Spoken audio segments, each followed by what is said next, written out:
Guys, maging paalala ito sa lahat na dapat lagi tayong merong dalang printed copy ng ating mga dokumento, kagaya na lang ng ticket, UEC at kahit nga ng e-travel. Dahil madalas ini-scan ang e-travel QR code paglapag sa Pilipinas. Though hindi naman kailangan or hindi naman required ng printed copy ng ating e-travel QR code, pero paano kung ganito kay kabayan na nalock ang kanyang phone at hindi na mabuksan? Buti na lang ay tinulungan siya at inadvisean ng mga kababayan natin na nakasabayan niya sa Dubai Airport kung ano ang dapat gawin.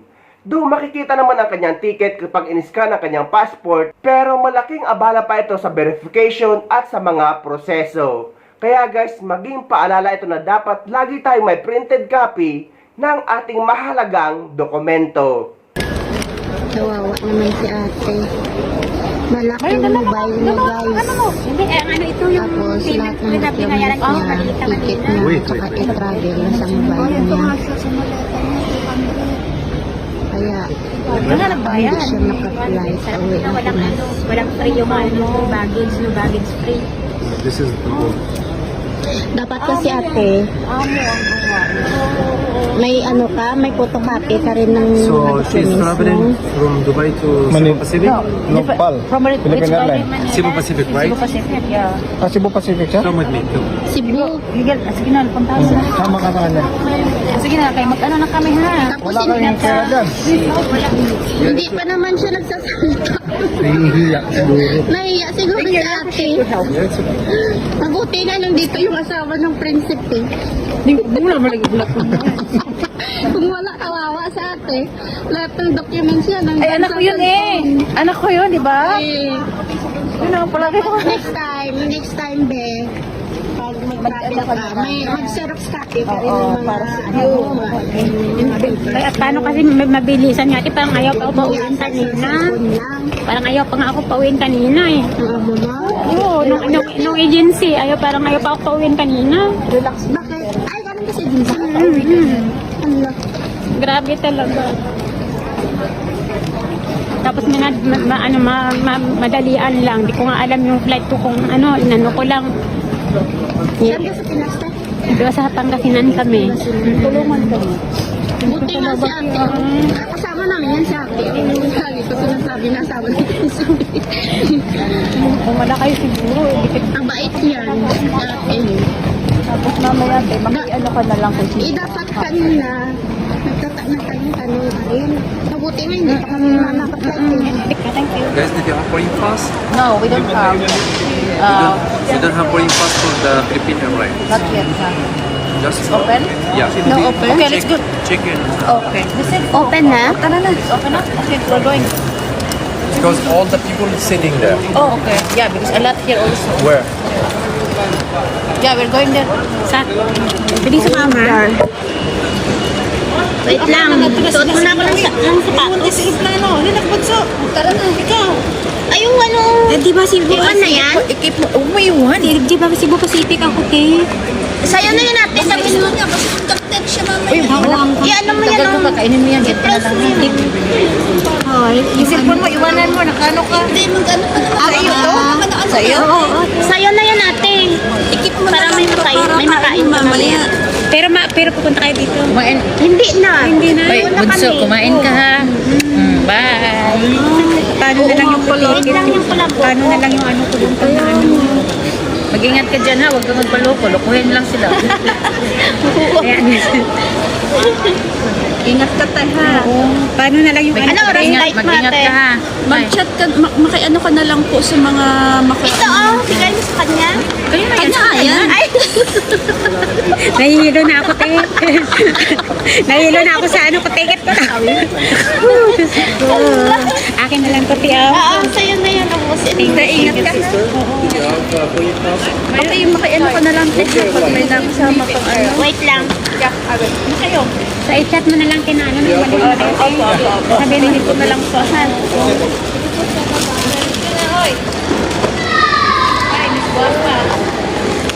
Yung ano ko. Wait lang yung passport ko.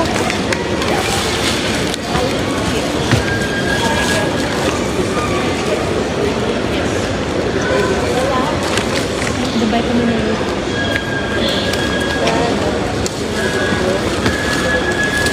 Ingat kayo, Tia. Mag-ingat ka din. Ano oras flight mo? 10 pa. Ay, tagal pa. Sa'yo, Te, ano flight mo, Te? Ha? Philippine Airlines. Gusto mo tubig? Hindi, meron ako dito. Ha? Meron ako, may tubig ako dito. Mauna kami, Bia. Mauna na kami. Okay, titignan na. Ingat yan.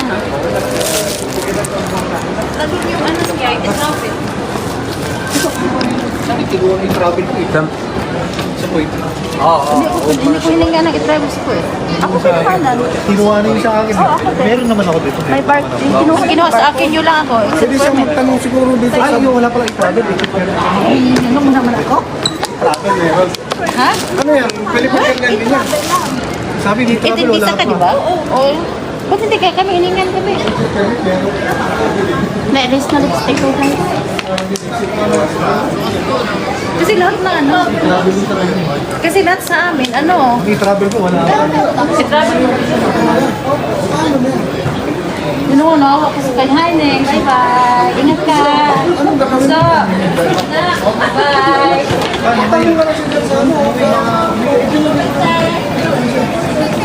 Sumaya na kita na.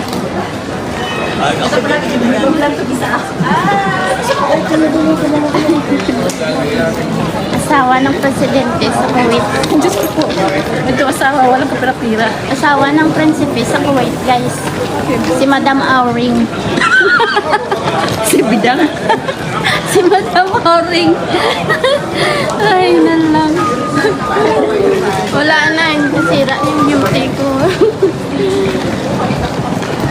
Na-delete na yung lipstick ko, guys.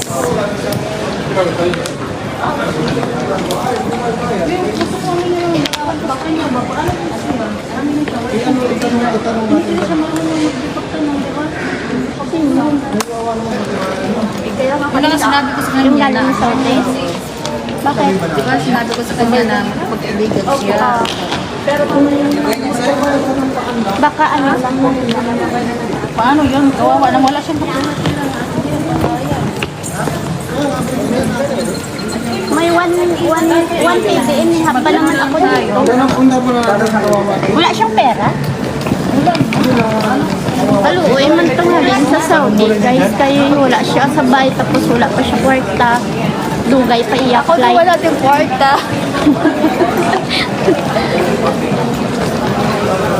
Nakakuha na sila. Di ba? Yeah. I did have already. We help the lady because her phone was locked. The travel Some is of there. documents in her phone. So what should we do? They have some We need mobile someone support to to open help. her mobile. Paano sa cellphone niya yung i-travel niya? Wala. Problema talaga yan. Kasi kailangan niya sa Pilipinas, i-travel. Paano kaya nalock yung cellphone niya? Nakahanap ng ano kanina. Magpaturo sa dyan ko sa ano, nagbenta ng mga mobile. Mobile support ka lang. Paid the charge. It's not about the charge. So Black? 50%. That one, the phone is black already. Lock. Cannot open. Already closed. So all documents. It's inside her phone. If we can unlock this phone now in the mobile shop, no problem, we pay the charge. Only my passport and here, sir, is but the Dubai and Dubai. Kawawa naman si ate. Malaki yung mobile niya, guys. Hindi, ano ito yung Tapos lahat ng payment na binayaran ko niya, kanina. ticket niya, saka i-travel na sa mobile niya. Kaya, Wala nagbayad. hindi siya maka-fly sa uwi ng Walang Pinas. walang free yung baggage, no baggage free. This is the goal. Dapat kasi ate, may ano ka, may photocopy ka rin ng mga So she's documents traveling mo. from Dubai to Manila. Cebu Pacific. No, PAL. From which Philippine Airlines. Cebu Pacific, right? Cebu Pacific, yeah. Cebu Pacific siya? Come with me. Come. Cebu. Sige na, puntahan sila. Sama ka ba niya? Sige na, kayo mag-ano na kami ha. Tapos Wala kayong pera dyan. hindi pa naman siya nagsasalita. Nahihiya siguro. Nahiya siguro si ate. Mabuti na nandito yung asawa ng prinsipe. Hindi ko mula malagiblat ko. Kung wala, kawawa sa ate. Lahat ng documents yan. Ay, anak ko yun eh. Anak ko yun, di ba? Yun ang palagi ko. Next time, be. Pag mag-travel ka, may mag-xerox copy ka rin ng mga Ay, at paano kasi mabilisan nga? Parang ayaw pa ako pauwiin kanina. Parang ayaw pa nga ako pauwiin kanina eh. Oo, nung agency, parang ayaw pa ako pauwiin kanina. Relax. Bakit? Ay, ganun kasi din sa Allah. Grabe talaga. Tapos madalian lang. Di ko nga alam yung flight ko kung inano ko lang. Saan ka sa Pinas, te? Diba sa Pangasinan kami. Tulungan ka. Buti nga si ate. Kasama namin yan si ate. Lagi ko sinasabi na asawa ni Pinas. Kung wala kayo siguro, Ang bait yan. Ate. Tapos mamaya, ano ka na lang kasi. Dapat kanina, nagtatanong ka rin. Mabuti nga, hindi pa kami makapag-flight eh. anong inopen ko nga ito, hindi ko na ma-open. Buti ha, babay ha. Ingat ka. Mauna kami ate. Don't worry po, don't worry. Just come with me. Tapos yun, Doon ka sa kanya, i-guide ka rin niya. I will come straight. Okay.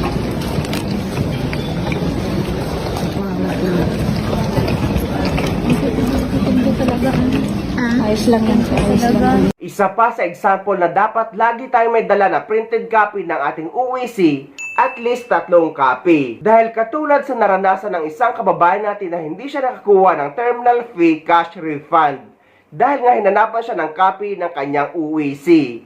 At sa lagi ko nga pag-travel guys sakay ng Emirates Airlines, lagi niyang hinahanap sa check-in counter or hinihingi sa check-in counter ang isang copy ng aking UEC. At isang copy naman kapag magkiklaim ng terminal fee cash refund, at yung isa ay yun ang pinapakita sa immigration. May mga nakikipagdebate pa nga sa akin sa comment section na sila nga daw ay wala namang problema dahil nga screenshot lang daw ng kanilang UEC at nakalabas naman o nakalampas sila sa immigration. Oo nga guys, pwede ang screenshot. Pero hindi kayo makakukuha ng terminal fee cash refund. At paano na lang kung ganito nangyari kay kabayan na nalak ang phone at hindi na mabuksan? Wala ka na makukuhang terminal fee pagpabalik ka ng abroad kung wala kang dalang hard copy ng OEC mo. Parang si Kuya dyan, nga. As in nga. Wala ako nakuha terminal fee kasi nga wala akong hard copy. Meron lang ako is yung PDF file ko. Which is kailangan pala. Kung magkiklaim ka ng terminal fee na 550 pesos, it's dapat meron ka may present na hard copy ng OEC mo. So, isa itong magandang paalala sa ating mga kababayan, regardless kung nasan bansa ka man papunta, basta OFW ka, dapat meron kang hard copy ng OEC mo para ma-claim mo yung terminal fee.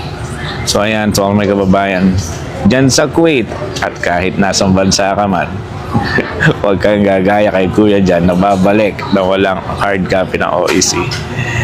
Again, always keep safe and God bless you all. So sana maging paalala sa lahat ng makababayan nating OFW ang karanasan ng ibang makababayan natin.